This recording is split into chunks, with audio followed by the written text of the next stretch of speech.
अस्सलाम वालेकुम नाजरीन, खबर की असल खबर के साथ समीर कुरैशी आपकी खिदमत में हाजिर है। जुमेरात के रोज सुबह से लेकर शाम तक सिस्टम के कारिंदे ढेर होते रहे। जुमेरात की सुबह सबसे पहले सिंध की ब्यूरोक्रेसी में तबादलों के ऑर्डर्स जारी हुए और इसमें ग्रेड 21 के इम्तियाज शाह को MD solid waste management board से हटाकर खालिद शाह को इजाफी जिम्मेदारियां दे दी गईं। उसके बाद डीसी कश्मीर अमीर अफजल को डीसी जैकबाबाद का भी इजाफी चार्ज दे दिया गया। इरफान सलाम जो थे डीसी मलीर, वो कोर्स पर रवाना हो रहे थे, तो उनकी जगह पे सलीम ओढो को डीसी मलीर और राजा तारिक को डीसी केमाड़ी मुकर्रर कर दिया गया, जबकि डीसी केमाड़ी ताहिर चीमा को एसएनजीएडी रिपोर्ट करने के अहकाम जारी किए गए। ज़मीर अब्बासी लैंड यूटिलाइजेशन से उनको हटा दिया गया। Abrar Ahmed DC east, Shahzad Abbasi SNGAD report की। इंतहाई मजबूत मुख्तियार खान गुलजार हिजरी का एजाजुल हसन खान, उसे भी उसके ओहदे से हटा दिया गया। ये वो लोग थे जो सिस्टम के चहीते बताए जाते थे, मुबैना तौर पर सिस्टम की आशीर्वाद इनको हासिल थी और उसके बाद ये ताकतवर तरीन जो हैं ब्यूरोक्रेसी में कहलाए जाते थे। उसके बाद यही सूरत हाल हुई कि दोपहर के वक्त आईजी सिंध गुलाम नबी मेमन ने एक ऑर्डर जारी किया। उन ऑर्डर के अंदर जो है मंगोपीर के एसएचओ गुलाम हुसैन कोराई, मोचको के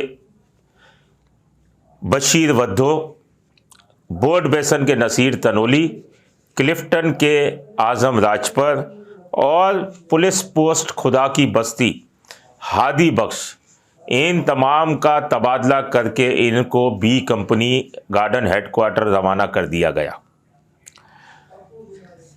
ये वो तमाम लोग थे जिनको सिस्टम का आशीर्वाद हासिल था और ये हटने वाले मुबैना तौर पर इतने ताकतवर मजबूत विकटें थी जिनको आईजी सिंध तो क्या कोई अफसर कोई अहकाम जारी नहीं कर सकता था।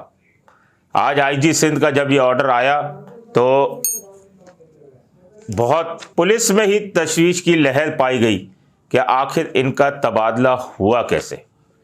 ये पिछले चंद रोज से चेमगोइयाँ जो थीं वो चल रही थी और ये उस वक्त से चल रही थी जब आबाद के एक प्रोग्राम में आर्मी चीफ जो है हाफिज मुनीर वो शरीक हुए थे।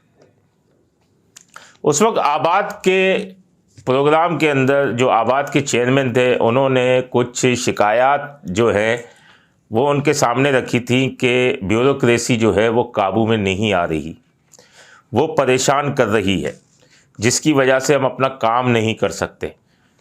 और फिर उन्होंने इसमें सिस्टम का भी तस्करा किया कि ब्यूरोक्रेसी और सिस्टम अगर काबू में हो जाए तो हम इस मुल्क का कर्ज उतारने के काबिल हो जाएंगे। ये मुख्तलिफ मुकामात पर मुख्तलिफ जगहों पर ये बात चल रही थी कि उसी वक्त आर्मी चीफ ने ये अहकाम जारी किए कि मुझे इसका रिज़ल्ट चाहिए। ज़रा ये बताते हैं कि उसके बाद से फ़हरिस्तें मुरतब होना शुरू हो गई थी।